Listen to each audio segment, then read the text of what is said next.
Continental, el señor economista, magista también, ¿no? Hombre de la ciencia económica, graduado en la Universidad Católica de Santiago de Guayaquil, si mal no recuerdo, Roberto. Bueno, yo no lo vi en estatal, no recuerdo haberlo visto, pero en todo caso lo recuerdo en Eternit, lo recuerdo con Isabelita Novoa.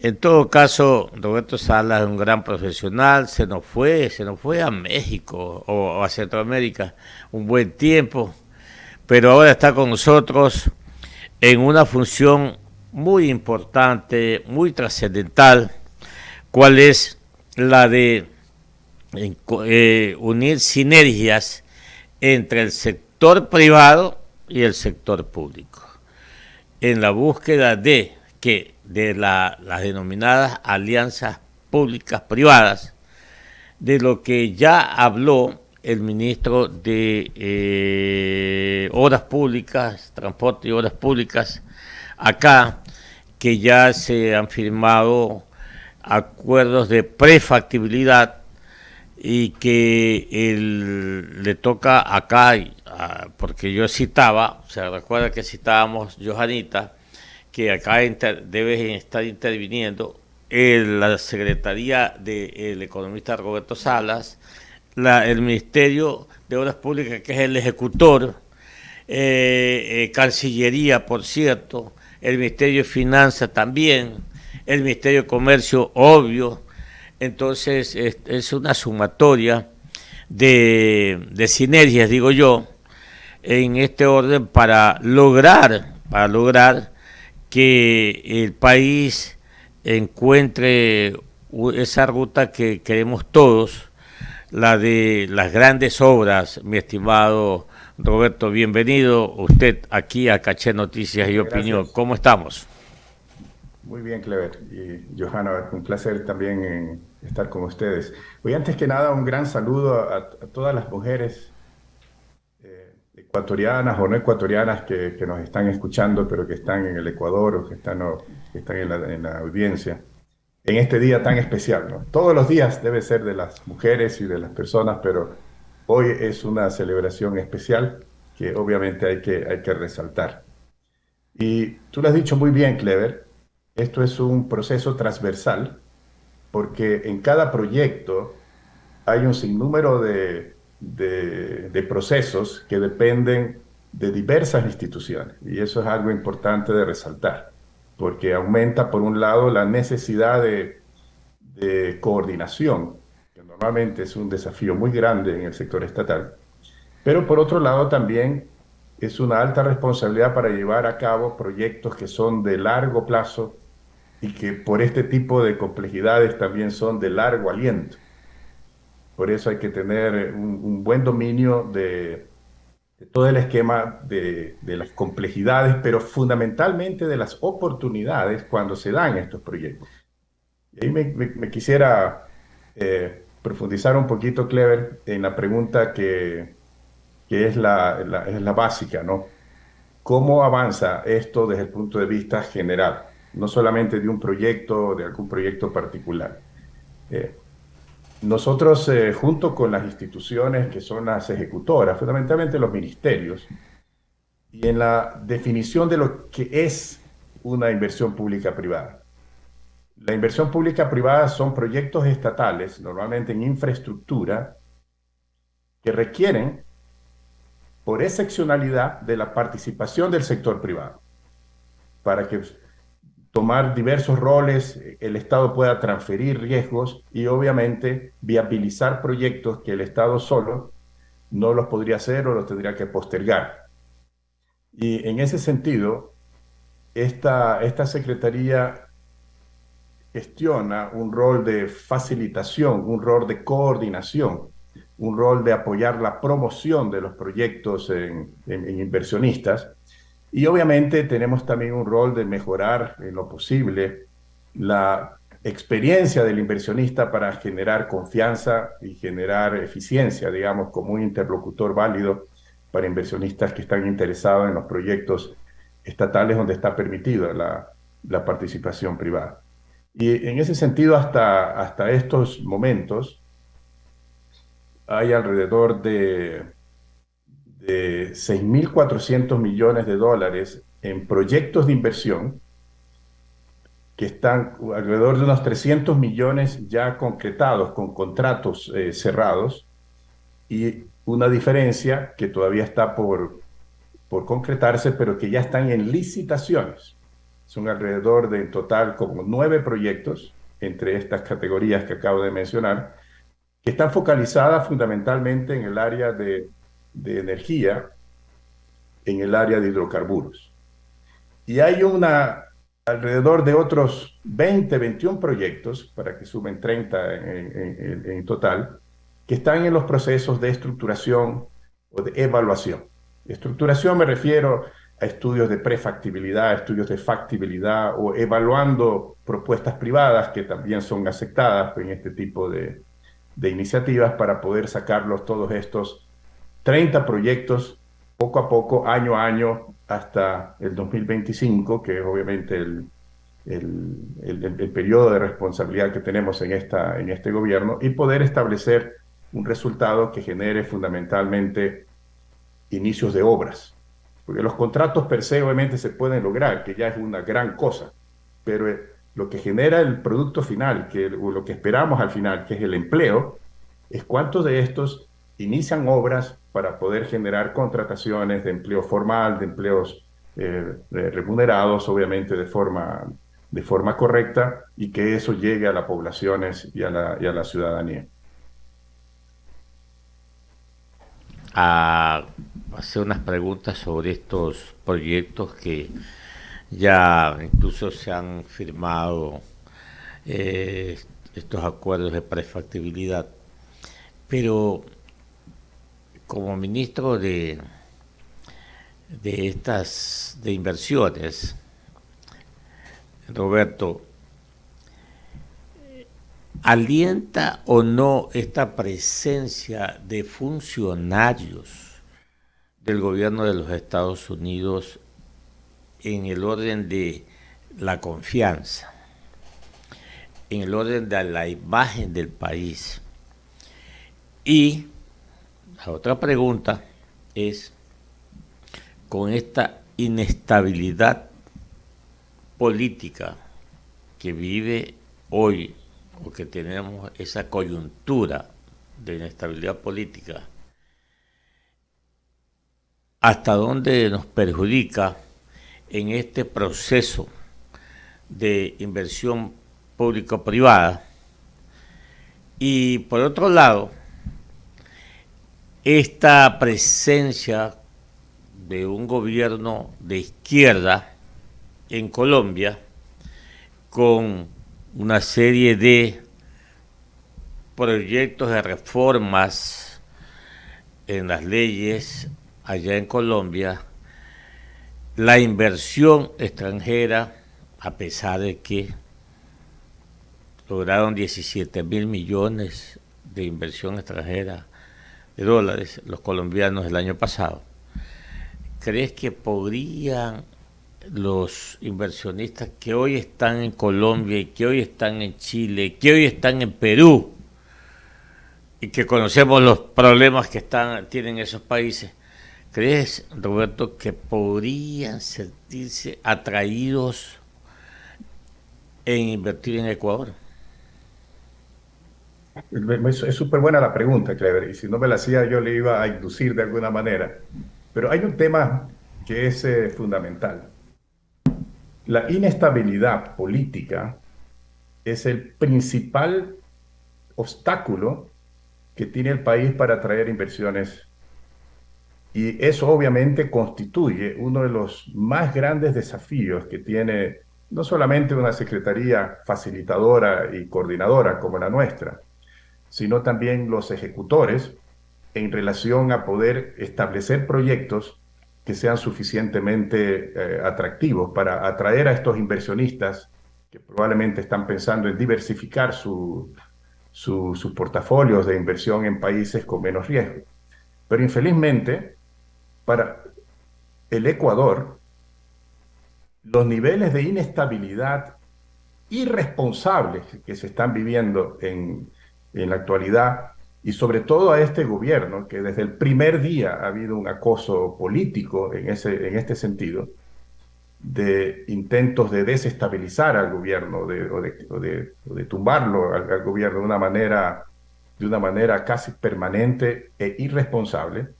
Eso lo que genera obviamente es una percepción internacional, sobre todo en el sector de inversionistas, de mayor inestabilidad de lo que ocurre en otros países.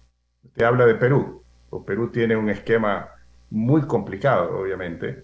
Sin embargo, su riesgo país es mucho más bajo que el de Ecuador hoy en día, que está solamente subiendo por todas estas noticias y estos hechos, además que son, como vuelvo a decir, liderados por elementos políticos, con intereses políticos, en los que afecta obviamente a la credibilidad del gobierno y del país con respecto a lo que puede pasar después del 2025 o incluso antes. Y esto genera obviamente que el riesgo país del Ecuador esté subiendo sistemáticamente por todos estos hechos, y ponernos en situaciones más cercanas a Argentina, pero muy lejos del caso de Colombia o el caso de Perú u otros casos de aquí de la región. Ahora, nosotros tenemos que, por un lado, generar conciencia y generar una conciencia colectiva de la mejor manera pedagógicamente de explicarle a Quisiera, la ciudadanía el por qué este tipo de situaciones de inestabilidad, para no hablar de indicadores de riesgo país, etcétera, sino que cómo esta inestabilidad genera una altísima desconfianza y por lo tanto un alejamiento de las posibilidades de poder concretar inversiones. Y sin inversión no hay empleo. Sin inversiones no hay mejoramiento de calidad de vida en las infraestructuras porque requieren atraer capitales de manera muy importante. Nosotros que estamos en el ojo, digamos, del huracán de todos estos temas de riesgo país y de percepciones de inestabilidad y de riesgos altos con respecto a poder establecer una continuidad de un modelo que afortunadamente tiene mucho que mostrarle a los inversionistas de los logros positivos e incluso históricos que el Ecuador está logrando, con mucho sacrificio, pero también, obviamente, tenemos que promoverlos, justificarlos y establecer un esquema. Hay tres cosas que son importantes para manejar esta situación. Lo primero es una conciencia colectiva en la ciudadanía de elegir la estabilidad frente a cualquiera de estos intentos desestabilizadores. No por un tema de apoyar solamente un gobierno o un presidente, sino a la democracia, que es la institución fundamental que genera o no, de acuerdo a cómo se ejecuta, cómo se vive, cómo se la evoluciona, para poder generar confianza.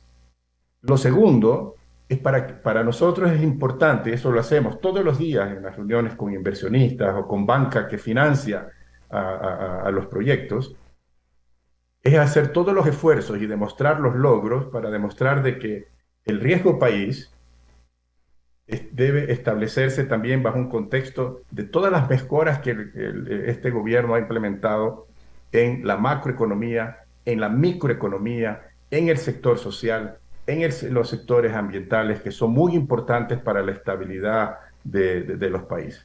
Y así, por ejemplo, el Ecuador tiene mucho que mostrar y de hecho lo hacemos. Como por ejemplo, el que los temas normativos para los contratos de estas inversiones con gestión delegada al sector privado, sobre todo en las APPs, que son las asociaciones públicas privadas, hemos ido fortaleciendo los esquemas de seguridad jurídica, hemos ido estableciendo los esquemas de bancabilidad o la capacidad de financiar estos proyectos a través de instrumentos que son importantes.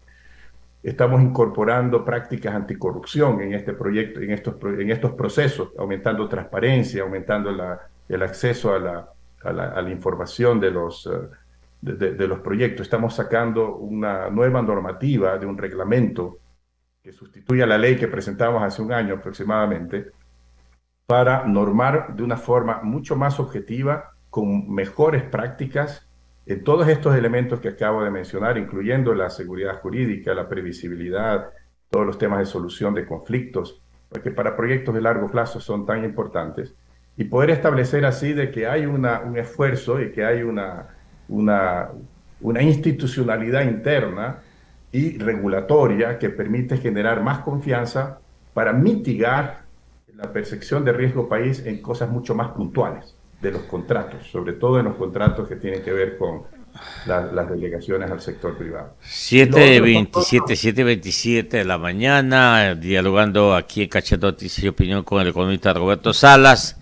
Él es el secretario de Inversiones Públicas Privada, Johanita Ramos. Gracias, economista. Economista Roberto Salas, muchísimas gracias por estar aquí en Caché Noticias y Opinión. Y con mucho gusto, justamente nosotros conversábamos, ¿no? No importa el trabajo que se pueda lograr o las conversaciones que se puedan hacer o a futuro lo que se pueda concretar si el entorno no favorece. Es como si uno estuviera nadando y a cada rato le alaran para retroceder. En este caso particular, hablamos del riesgo país, que dejó de ser una percepción o un indicador solamente netamente económico, sino ya en este momento es político, porque en nuestro caso los acreedores externos que tenemos de Ecuador están pensando si el gobierno va a terminar o no va a terminar su periodo con estos anuncios de juicios políticos que, bueno, parece no se terminan de concretar. Pero en el caso particular de las inversiones público-privadas, de los acuerdos que se puedan lograr para este año, las perspectivas, ¿cuáles son? En este año todos estos proyectos, yo mencionaba estos 6.400 millones en proyectos de energía, proyectos de hidrocarburos, y dos proyectos adicionales que tienen que incorporarse en los próximos meses, dentro del primer semestre, que ambos tienen que ver con el caso de petróleo y gas. Es básicamente el Campo Amistad, que es la concesión del Campo Amistad para resolver todos estos temas de cuánto gas existe realmente en el Golfo. Y por otro lado, es el aumento de producción del pozo, del bloque donde está el pozo Sacha, que se requiere una importante intervención en mejoras e inversiones para poder establecer un aumento de producción de entre 20 a 40 mil barriles por día de producción. Estos dos proyectos, sumados a estos 6.400, deben concretarse en este año, cerrarse como obviamente está en la planificación y estamos trabajando en eso. Ahora, todas las iniciativas, de manera desafortunada, trabajan en un esquema de contracorriente con estos vientos, pero tenemos la confianza que la conciencia colectiva del ciudadano, de la sociedad civil, es superior y más positiva hacia la estabilidad y al mantenimiento de un país que funcione a estos tipos de amenazas y estos tipos de intentos de desestabilizar la democracia. Creo que hay un rol fundamental de la ciudadanía, de la sociedad civil, de elegir la estabilidad de tal forma de que todas estas iniciativas, y no solamente estos proyectos, sino otras iniciativas que están en funcionamiento para la reactivación de la microeconomía. Hace pocas horas, el día de ayer o antes de ayer, el gobierno hizo un esquema que va a aumentar la inversión en la obra pública, la inversión, las asignaciones a los GATS, a los gobiernos autónomos, alrededor de 174 millones de dólares. Hace una semana se estableció una decisión de aumentar las asignaciones para obras públicas de una forma importante, de hasta 1.000 millones entre 2023 y 2024. Eso es un aumento sustancial de más de 400 millones de dólares en obras públicas que el Ministerio del Ramo ya está priorizando junto con instituciones locales para poder ayudar a dinamizar esta recuperación, la recuperación de la microeconomía, de las economías regionales, provinciales.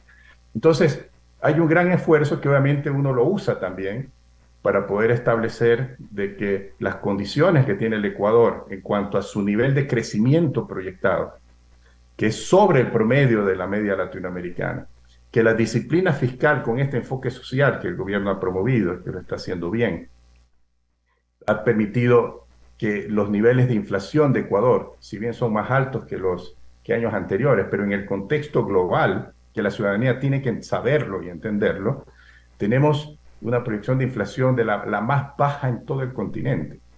Y eso no es menor, porque eso ayuda a fortalecer, obviamente, criterios que son muy reconocidos en el sector de inversionistas y que permite establecer que el sistema de la dolarización está bastante protegido, de que la economía está funcionando y que, por lo tanto, de mantener ese ritmo, podemos ir concretando otros logros, como por ejemplo esto que estamos hablando acá, que es una fuente de las inversiones, que es la inversión pública-privada. Hay mucha inversión privada que también está considerándose o reconsiderándose en función de estos temas políticos para poder establecer si se hacen o no se hacen. Y algo importante que me gustaría mencionar en el tipo de proyectos que nosotros estamos trabajando y apoyando a los ministerios y a algunas empresas del Estado es que estos proyectos son intertemporales. Por lo tanto, son de varios años, son proyectos de 20, 25 años, y son proyectos que toman su tiempo, incluso en su propia construcción. Entonces, las coyunturas, si bien son importantes, lo más importante es ver la afectación de largo plazo. Y en esa afectación de largo plazo, si hay estabilidad y el apoyo a la democracia, que es la estabilidad más importante que puede existir en un país, está consolidado en el consciente y subconsciente colectivo de toda la ciudadanía, las probabilidades de poder establecer proyectos públicos-privados o públicos exclusivamente para poder desarrollar la infraestructura del país se hace mucho más probable, y obviamente la generación de empleo se hace bastante más segura. Entonces también la importancia de esto. 7 de la mañana con 33 minutos, economista. Muy bien, muchas gracias, mi querido ministro, economista Roberto Salas. Desear pues que se cristalicen o definitivamente estos proyectos que están en proceso se logren pues materializar y se conviertan en nuevas inversiones para el país. Así Usted lo dijo hace poco, final, ¿no? Clever, que me gustaría dar aprovechando sus últimas palabras. El presidente Lasso tiene un compromiso inspirador con respecto a su perseverancia y con respecto a su pragmatismo de llevar a cabo la prosperidad al país a través de las iniciativas que están dentro del plan de gobierno. Necesitamos que, más allá del tema político, el presidente, el gobierno, el país necesita, más allá del tema político, de que la ciudadanía apoye conceptos que nos unan y que no nos desunan. Fundamentalmente que nos una en temas que a todos nos involucran, como la seguridad, como a temas también del empleo, de las inversiones. El presidente ha dado unas versiones muy claras respecto a su política, a sus esquemas de beneficio social, de todos los esquemas que la ciudadanía está esperando respuestas. Estas respuestas se están dando y obviamente para concretarlas en hechos necesitamos de que todos estos esquemas que estamos trabajando tengan alguna contracorriente, porque aquí nada es fácil y nadie nos dijo que lo iba a hacer fácil, pero sí apoyos que nos permitan poder remar hacia el lado corriente a pesar de las corrientes en contra. Sí, mi estimado economista Roberto Salas, pero nadie duda que en el caso suyo esté trabajando, y yo creo que falta comunicación, falta difusión. Todos, no todos, pero algunos, no quiero comprometerla a Johanita, pero yo comprendo que las negociaciones no deben de estarse divulgando a todo viento, porque son negociaciones, son cosas muy sensibles, ¿ya? Pero sí creo que el gobierno, a través de su Secretaría de Comunicación, debe difundir, a ver, Roberto Salas, su ministerio está trabajando en esto, ya. Hoy usted está certificando cómo van los procesos, importantísimo. Entonces, como le dijimos al señor presidente el martes pasado que estuvimos en Carondelet, difusión, información. Lo que no se informa, lo que no se difunde es lo que no existe. Nada más que eso, mi estimado economista. Tenemos una serie de iniciativas, proyectos, algunos ya concretados, como el caso de los proyectos eléctricos, que es un tema importante, en el sentido de que no solamente son 2 proyectos que están con contratos cerrados, uno de ellos firmados, sino que son tipos de contratos que nos ha llevado suficiente tiempo, como 9 meses, para poder generar un nuevo tipo de estándar de contratación en este tipo de categoría de proyectos para otros proyectos que se vienen por más de 5.000 millones de dólares. Entonces estamos trabajando en esto, tenga la certeza de que en cualquier circunstancia que usted considere, aquí vamos a estar para seguir explicando de nuestros avances. Muchas gracias, Clever, Johanna, y felicitaciones nuevamente a todas las mujeres en el Ecuador. Gracias, economista. Un abrazo para usted. Que le vaya bien. 7 de la mañana, 38 minutos. Difusión. De lo que se información. Está difundir. Porque lo que no se difunde... No existe. Ya, lo hemos dicho varias veces, ¿no? 7 de la mañana, 38 minutos. ¿Nos vamos a la pausa? Nos vamos a la pausa porque viene ¿quién? Viene el prefecto de la provincia de Manabí.